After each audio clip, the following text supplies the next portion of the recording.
अपना टॉपिक चल रहा है टेंसेस, जिसमें correct form of the verbs हमारा मेन टारगेट है। टेंसेस के पीछे हम करेक्ट फॉर्म्स को क्लियर करेंगे पहले, after then next grammar topic होगा। तो कल हम कहाँ पहुंचे? प्रेजेंट इंडेफिनिट टेंस की बात हमने कल की। प्रेजेंट इंडेफिनिट में आपको functional and descriptive, functional and descriptive present indefinite दोनों पढ़ाए। अब बात करते हैं हम प्रेजेंट कंटीन्यूअस टेंस की। तो प्रेजेंट कंटीन्यूअस टेंस में आपको बताया मैंने कि लिख देता हूं मैं,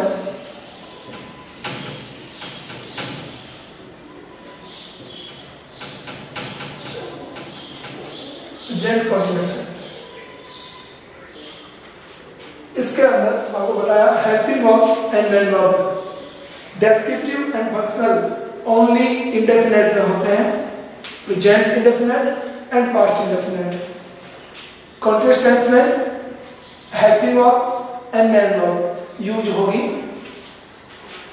बता चुका हूं आपको, फिर बता दूंगा। Helping verb is, am, are, और मेन वर्ब बताइए आपको verb first form plus ING. इसमें एग्जाम्पल दे चुका हूं। इज, एम, आर को जब हम देखें तो ये इज, एम, आर हम पहले स्टडी कर चुके हैं इन प्रेजेंट इंडेफिनिट डेस्क्रिप्टिव। इसलिए दोनों के डिफरेंस को आप हमेशा चेक करते हैं ताकि एक कंसेप्ट क्लियर हो जाए कि इज, एम, आर डबल होते हैं, ये अलग है, पढ़ चुके हैं जो अलग है। ओके, कम इसका एग्जाम्पल दिया मैंने आपको, यहां एग्जाम्पल देता हूं मैं, ठीक है। एग्जाम्पल देखिए इसका, जैसे I am teaching you now, I am teaching you now, मैंने यहां पे लिखा। तो is, am, are plus verb first form में ING, is, am, are plus verb first form में ING, it means present continuous tense है, clear है। But मैं फिर से लिखूं, वो देखिए, वो पहले बता भी चुका हूं आपको, फिर बताता हूं मैं। Dancing is good for health. यहां पे देखिए इज, एम, आर और आईएनजी भी शो हुआ है, इज, एम, आर और आईएनजी भी है, बट इसका जो शेड्यूल है वो चेंज हो गया है। इज, एम, आर के बाद में आईएनजी होना चाहिए, ये पहले आ गया, इसलिए मिसगाइड हो जाते हैं हम। और जब स्टडी अगर हमारी वीक हो तो वीक स्टडी में हम 100% मिसगाइड होते हैं। इसलिए ये प्रेजेंट इंडेफिनिट डेस्क्रिप्टिव है, ये प्रेजेंट कंटीन्यूअस टेंस है। ध्यान देंगे, दोनों को अच्छे से देखेंगे। और यहाँ पे जो डांसिंग है, हेल्पिंग वर्ब, मेन वर्ब या बी वर्ब से पहले यूज हुआ है, तो ये एक नाउन है। और यहाँ पे टीचिंग है जो वर्ब है। तो नाउन और वर्ब शक्ल सेम हो सकती है, according to place, according to use ये अलग अलग होती है, इसका ध्यान रखेंगे। ऐसे नहीं कि डांसिंग किसी भी वर्ड में आईएनजी लगा दिया तो कंटीन्यूअस टेंस हो जाएगा। किसी भी वर्ड के आईएनजी लगा हुआ मिल गया तो कंटीन्यूअस टेंस होता है, ऐसा कभी नहीं होता है। इस बात को यहां क्लियर करें, आगे चलते हैं हम। ओके, ये था कंटीन्यूअस टेंस का। इसके बाद में आपको मैंने इसमें लिखवाई थी एडवर्बियल्स। एडवर्बियल्स ही हमारे correct form of the verb का मेन जो टारगेट है, एडवर्बियल्स होती है। उनको चेक करो, आफ्टर दैट टेंस क्लियर हो जाएगा। देखिए इसमें मैंने जो भी लिखवाई आपको लिख रखी होगी, कल सबके पास होंगी वो, फिर भी मैं बता दूं, एक बार रिपीट करता हूं। वो देखिए होता है today, today, now, nowadays, still, these days, okay, these days। इतना मान लीजिए आप अभी, उसके बाद में और थोड़ी बाद में चेक कर लेंगे। ये सब कुछ इसकी एडवर्बियल्स है। एग्जाम में हम कैसे फेस करेंगे इनको वो देखिए। एग्जाम्पल मैं यहां देता हूं, जैसे बता भी चुका हूं आपको, today I am teaching you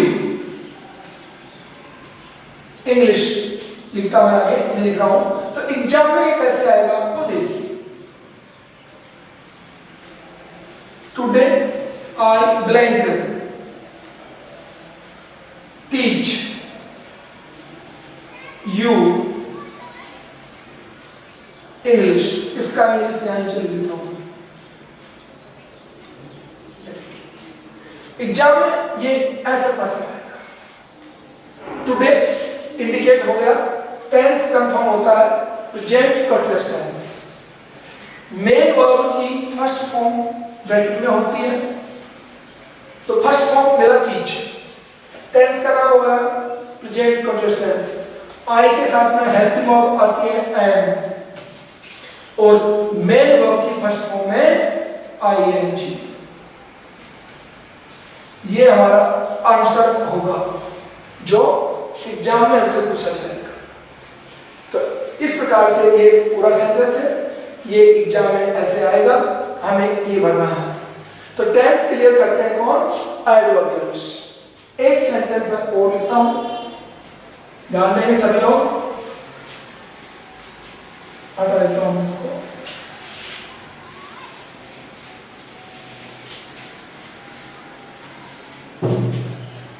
देखो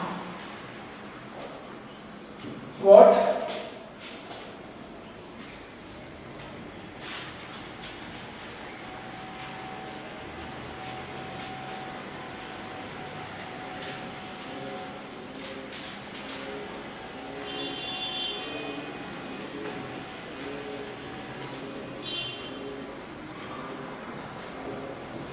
एक सेंटेंस देखिए, what blank you blank bracket में है do in the city nowadays. Okay, sentence को स्टडी करके आए हैं, सॉरी लास्ट में क्वेश्चन मार्क आएगा, स्टडी करके आए हैं nowadays. This is the adverbial of our tense. Okay, nowadays means present continuous tense.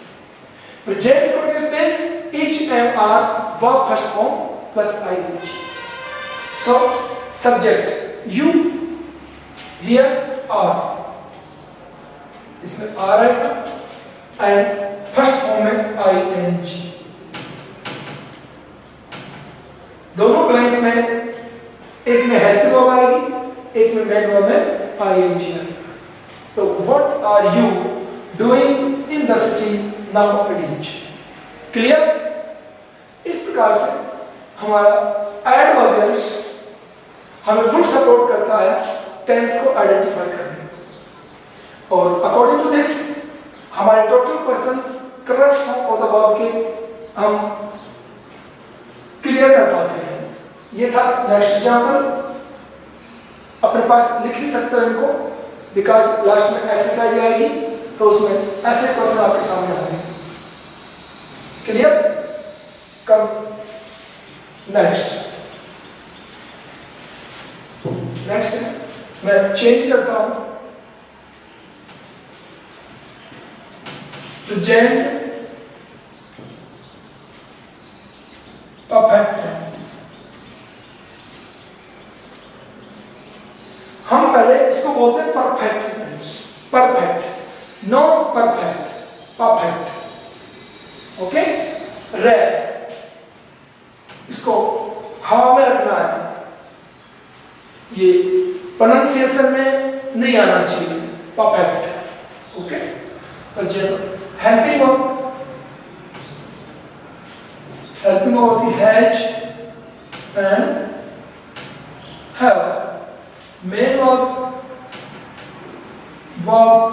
Third form. Adverbs already,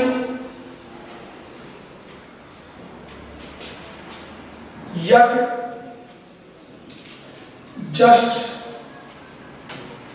just now,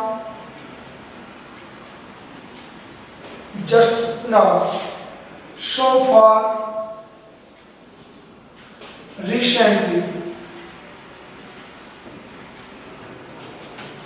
already, yet, just now, so far, recently.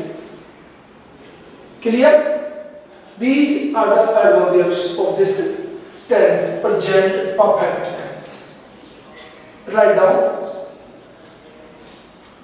अपने examples. Example में याद रखना हूं, ध्यान देंगे। देखो, she blank finish, her work,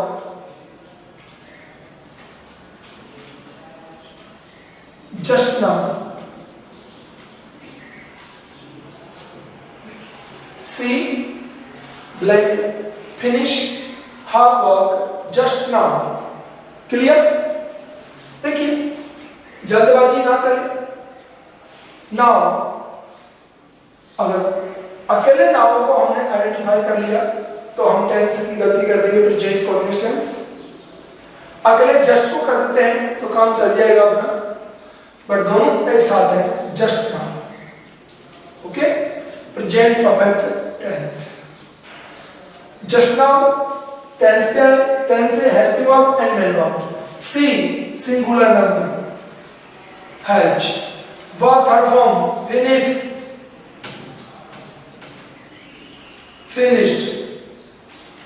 finished, okay, has finished according to just now। write down, अपने पास लिख लें इसको, या आपके पास होना चाहिए कंप्लीटली होमवर्क में। डेली स्कूल अथॉरिटी बोलता है बच्चों से बोलें कि होमवर्क अपना बराबर रखें, ओके। और विदाउट होमवर्क अगर आप क्लास ले रहे हैं तो बेटे मीनिंगफुल बिल्कुल भी नहीं है आपकी क्लास। क्यों? ओनली सुनते रहना स्टडी का हमारा हिस्सा नहीं है। सुनिए, लिखिए, जिससे कि आप क्लास के बाद भी अगर कोई आपके प्रॉब्लम होती है तो उसको आप देख सको। तो अपने पास ये पूरा होना चाहिए, ओके। आगे बढ़ाता हूं मैं। इस एग्जाम्पल को अपने पास नोट करें और मैं एक और एग्जाम्पल इसमें लिखता हूं, वो देखिए। ये सेंटेंस था अफर्मेटिव सेंटेंस। अफर्मेटिव में अब हमें ब्लैंक मिल गया और हमने हैज और फिनिश्ड भर दिया है। एक ऐसे ब्लैंक आ गया, suppose that blank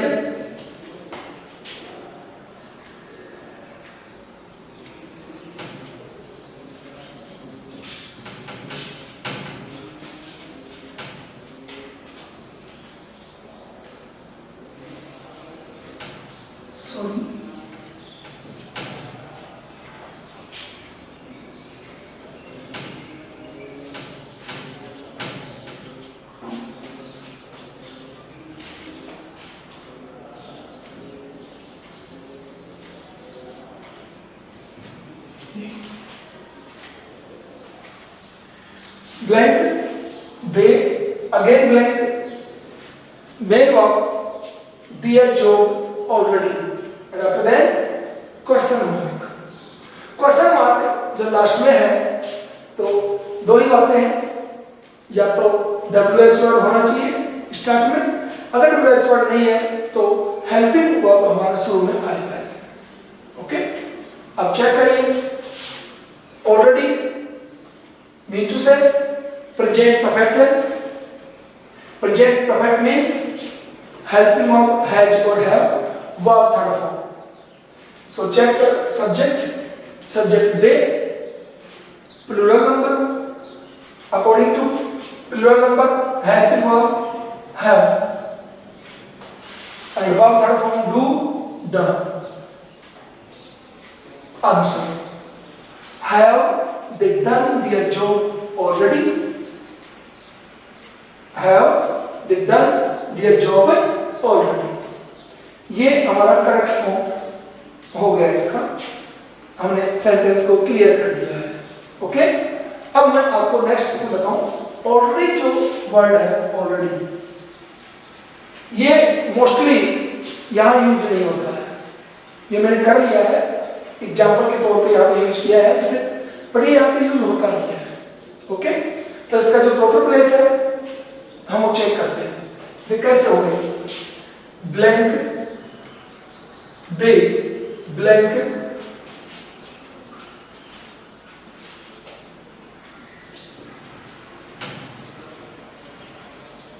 already do, या तो ब्रैकेट में होगा,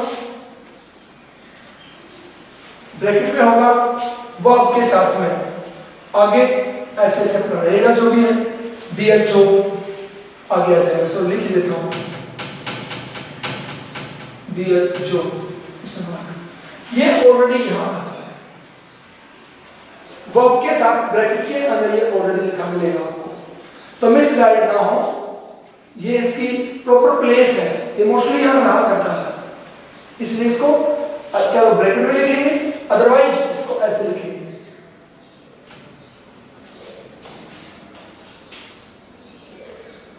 ऑलरेडी यहां आएगा, फिर ब्लैंक, फिर डू और डियर जो, लिख देता हूं डियर जो। ओके, देखिए ये तो मैंने आपको समझाने के लिए लास्ट में यूज किया। एक तरीका एग्जाम में ऑलरेडी ब्रैकेट के अंदर भी आ सकता है और ब्रैकेट से बाहर होगा तो यहां। क्लियर?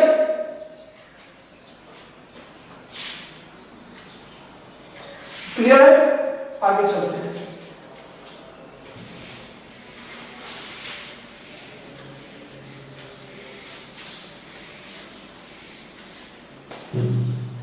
नेक्स्ट है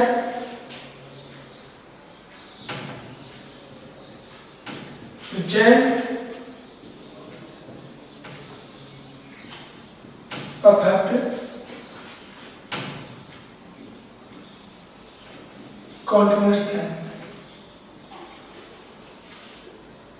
present perfect continuous tense। Fourth type है ये कपिल,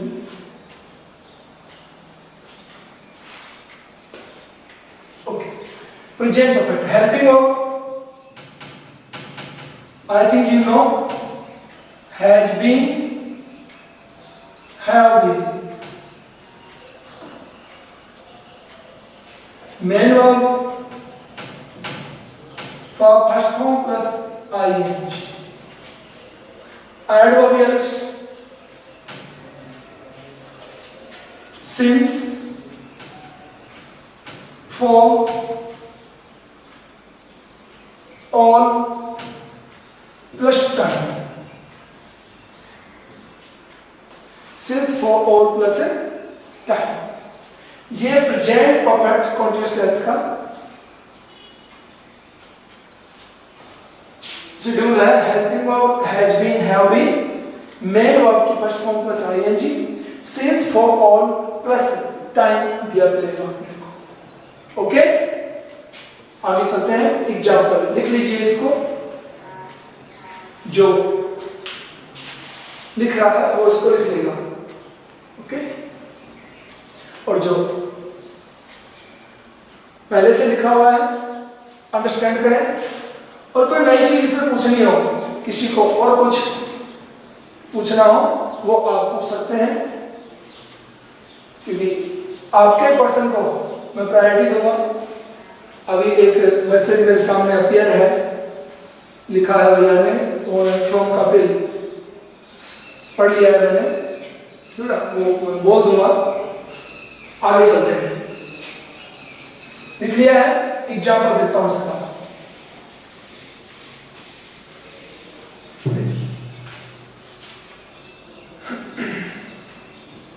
ब्लैंक।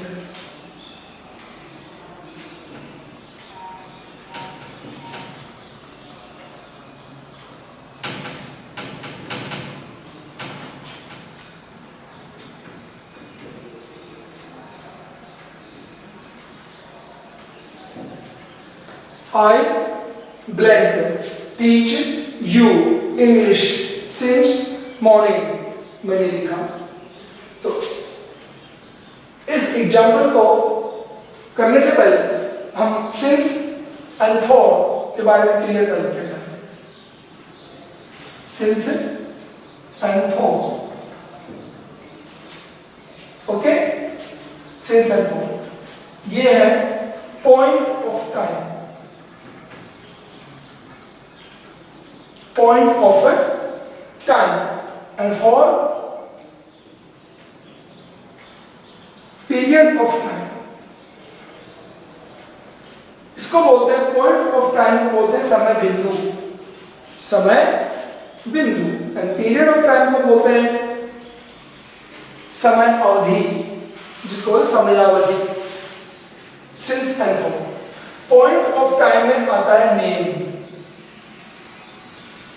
और पीरियड ऑफ टाइम में आता है number. Name and number, name and number से आप इनको समझ सकते हो। Name and number means name of the month like January, number of the months like 2 months। इसमें नंबर आएगा, इसमें नेम आएगा। Number of name of month हो गया, name of the day like Monday, and number of the days 3 days like this. Next इसमें और बात करें हम तो name of the year 2015, number of the years 5 years, 5 years। ये since and for के बारे में आपको बताया।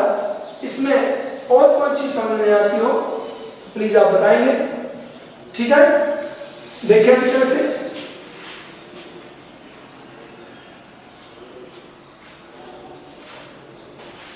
ठीक है, अभी मेरे पास एक मैसेज आया है कि अगर सेंटेंस पैसिव फॉर्म में आ जाए, पैसिव फॉर्म में अगर सेंटेंस आ जाए तो पूछा है, तो ये सेंटेंस पैसिव फॉर्म में नहीं आ सकता। ओके, ये सेंटेंस जो हम पढ़ रहे हैं इसकी पैसिव नहीं बनती है, तो पैसिव फॉर्म में नहीं आ सकता ये। ओके, आगे चलते हैं। अभी लिखा क्लियर नहीं है, देखता हूं मैं।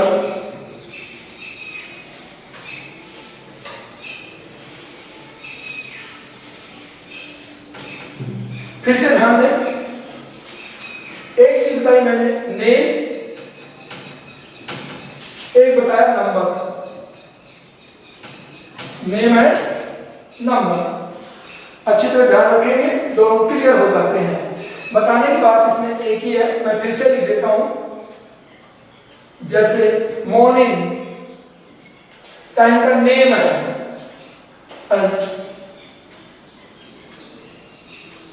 मॉर्निंग, सिंस मॉर्निंग, और यहां पे लिखो सिंस के बाद में फॉर 2 hours, फॉर 2 hours, सुबह और 2 घंटे से। तो ये हो गया नंबर ऑफ टाइम, ये है पॉइंट ऑफ टाइम, ये वर्क हो गया।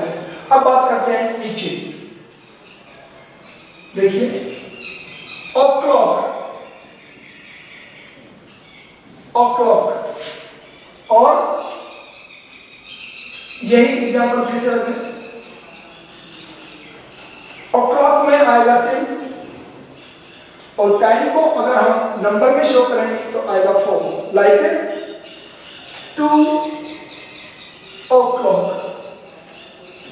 2 o'clock में आएगा since 2 o'clock, 2 बजे से। क्लियर? और for 2 hours,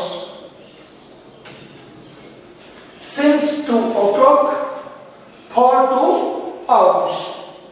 ये since और for का डिफरेंस है। अब बताएं इसमें जो बताने की बात है, एक वर्ड आता है वो है लास्ट। क्या है? लास्ट। ये लास्ट वर्ड अगर नंबर ऑफ टाइम या नंबर ऑफ पीरियड या नंबर ऑफ टाइम से पहले अगर लास्ट वर्ड को हम ऐड कर दें, लास्ट वर्ड को, तो फिर फॉर नहीं आएगा, फिर सिंस आएगा। लास्ट वर्ड को अगर पीरियड ऑफ टाइम की जितने भी टाइम्स हैं उनसे पहले अगर इस वर्ड को यूज कर लें तो फिर पीरियड ऑफ टाइम होते हुए भी सिंस आएगा, फॉर नहीं आएगा। Clear it? एग्जाम्पल देखिए इसे।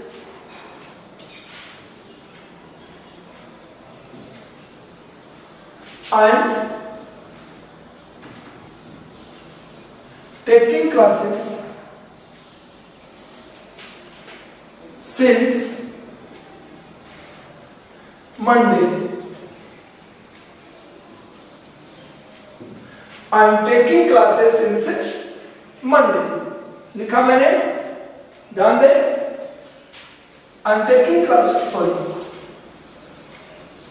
I have been taking classes, sorry, I have been taking classes since morning।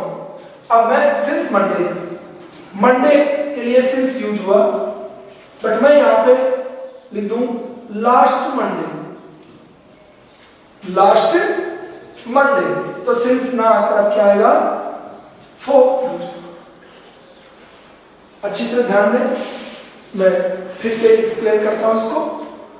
I have been taking classes since Monday. I have been taking classes for last Monday. Last word Monday से पहले use किया तो क्या बन गया? I am extremely sorry students, इसको मैं रब करता हूँ, पूरा उल्टा बोल गया मैं सारा, सॉरी।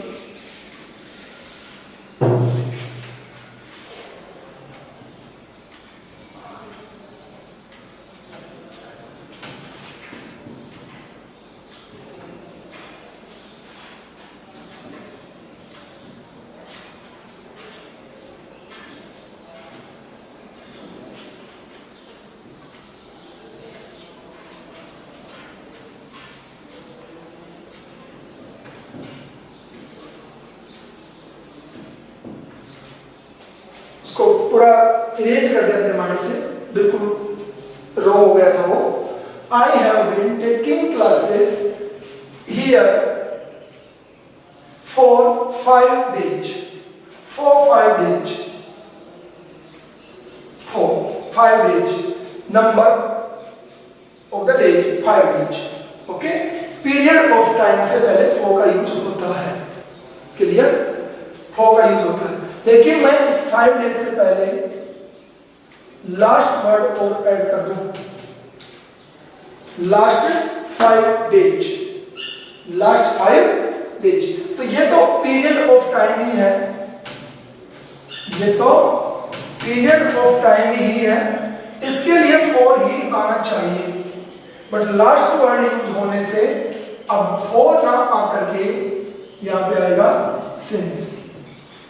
ये बात क्लियर करनी थी, पिछला एग्जाम्पल गलत हो गया था। अच्छी तरह अंडरस्टैंड करें। बाय द वे कोई मिसगाइड हो गया हो तो एक बार फिर से देख लें कि 4-5 डेज पीरियड ऑफ टाइम के लिए 4 का यूज करते हैं, बट पीरियड ऑफ टाइम होते हुए भी अगर उससे पहले लास्ट वर्ड यूज कर ले तो फिर सिंस का यूज होता है। Clear it? क्या मैं इसको क्लियर मानो? Very good. इसको नोट कर ले कि पीरियड ऑफ टाइम होते हुए भी हम फॉर यूज ना करके सिंस यूज करते हैं। कंडीशन क्या है? If there is last word before the time, time से पहले लास्ट वर्ड है तो सिंस आएगा डेफिनेटली किसी टाइम में। ये आपका प्रेजेंट परफेक्ट कॉन्टिन्यूअस टेंस का मैटर था। अब हम इसको माने कि we have completed our present tense. Present tense complete हो गया। ओके बेटा, take an another example. Okay, he has been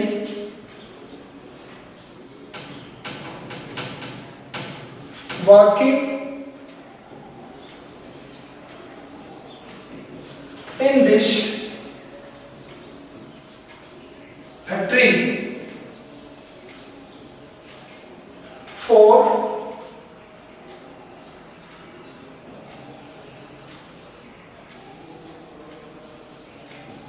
3 years. He has been working in this factory for 3 years. 3 years. Period of time. Period of time means 4. Okay? But if हम इसमें period of time से पहले last word add करते हैं, he has been working in this factory last 3 years. Last word आते ही अब for नहीं आएगा, सिंस आएगा। Clear? He has been working in this factory since last 3 years। ये है सिंस लास्ट 3 years। ये अपना नेक्स्ट एग्जाम्पल। मैं फिर से इसके नीचे लिखता हूं, अच्छी तरह देखें। Since last 3 years, for 3 years। अच्छी तरह ध्यान दें, यहां पे ब्लैंक कौन रह गया है? Last part. ये है लास्ट यूज किया 3 years। 3 years कॉमन है। सिंस और फॉर की बात करें तो लास्ट वर्ड यूज करते हैं 3 years से पहले सिंस। वैसे हो गया। अभी मेरे पास मैसेज आया कि अनदर एग्जांपल दे, तो बेटा ये हो गया। I think it is clear now. Come next. अब बात करते हैं कि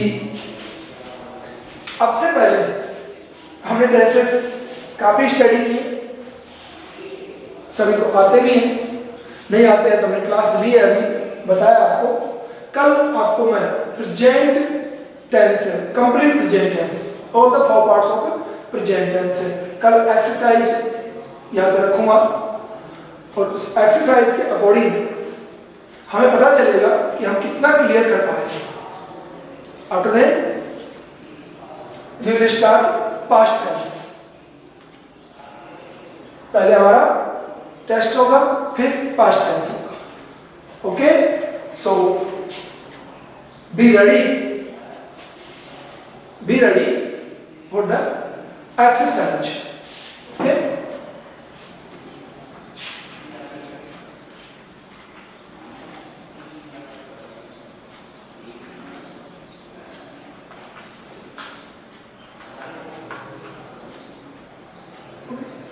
there will be near about 20 sentences।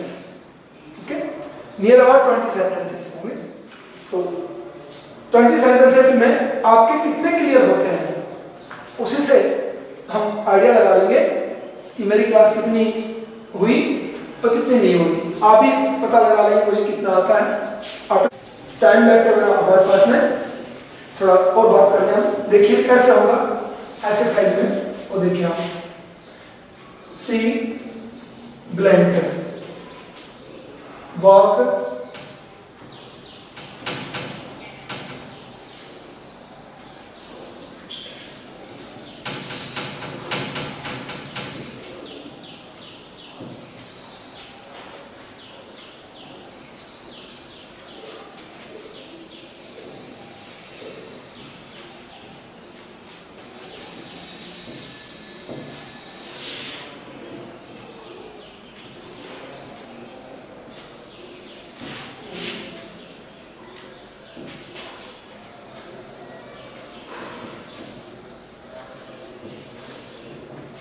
देखिए ये एक सेंटेंस है हमारे सामने। She blank study here for 5 years but she had not got success yet. ये सेंटेंस हमें मिला। अब हमें इसमें करेक्ट फॉर्म यूज करनी है, करेक्ट फॉर्म यूज करनी है और हमारे सेंटेंस को कंप्लीट करना है। तो अब आप लोग इसको अच्छे से देखें और अपना आंसर चेक कर लें। आंसर मेरे सामने आ भी चुका है। Very nice, very nice. देखिए singular number, subject has been and verb first form I N G. Answer इसमें ध्यान देंगे, अगर ये सेंटेंस सिंगल सेंटेंस हो लाइक ईयर्स, यहां पे फुल स्टॉप हो, ध्यान देंगे since for all plus time with single sentence present perfect continuous tense. Since for all plus time and sentence running में हो आगे, तो हमारे इसका टेंस डिसाइड करेगा second sentence. Our second sentence will decide the tense of this. ध्यान रखिए इस बात को।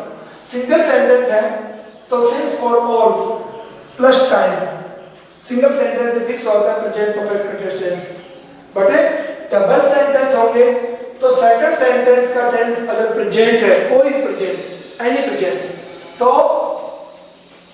इसमें प्रेजेंट परफेक्ट कंटीन्यूअस टेंस है। अदरवाइज अगर सेकंड सेंटेंस पास्ट टेंस का हुआ तो ये पास्ट परफेक्ट कंटीन्यूअस टेंस बनेगा, जो हम आगे स्टडी करेंगे। ओके, इस बात का ध्यान रखेंगे। इसीलिए मैंने डबल सेंटेंस लिखे हैं इसके अंदर। अब जो भी आप लोगों ने कहा है, एक भैया ने कहा है कि भाई मुझे समझ में, मैडम ने पढ़ाया वो समझ में आता है, सभी बातें अच्छी हैं, यू आर वेलकम। बट जो आपके सामने चल रहा है, कल एग्जाम हो गया आपकी, एक्सरसाइज को एग्जाम मानिए, कितने क्वेश्चंस आगे क्लियर होते हैं वो देखते हैं। और मैं एक्सपेक्ट करता हूं कि आप सभी के 20 out of 20 होने चाहिए। अगर कोई प्रॉब्लम होगी तो पता चलेगा बाद में, ठीक है। तो आज के लिए इतना ही। Thank you, have a nice day.